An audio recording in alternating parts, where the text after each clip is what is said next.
Hello, hello guys! So, hali kayo, kain tayo sa Lanhatpat. Dito yan sa BGC.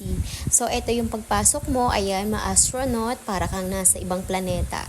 Ayan, kung ang ambience niya is para kang nasa kalawakan. So, ito talaga ang kanilang mga pagkain. So, ayan, may mga meatballs, may pork, may beef, ayan yung mga cuts nila. Tapos may seafoods. Ayan kung makikita nyo, may tahong, may hipon. Oh, 'di ba? May mga isda. Ang dami dito.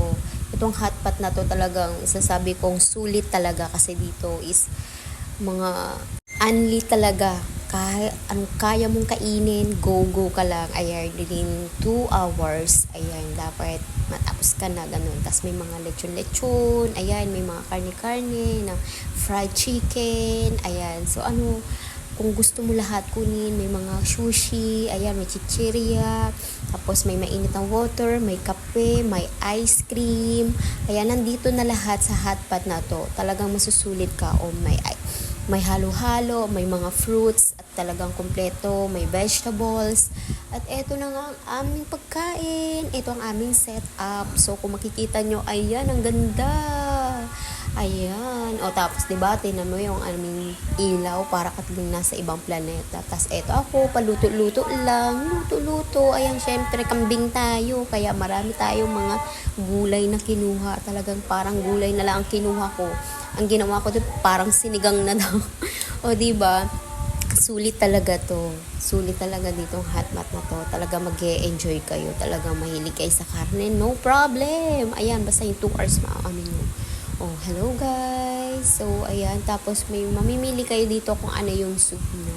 Tapos dito sa may birthday dito is libre na pag may birthday. Pero syempre, kailangan may kasama kang kapag may kasama yung my birthday celebrant, libre na siya.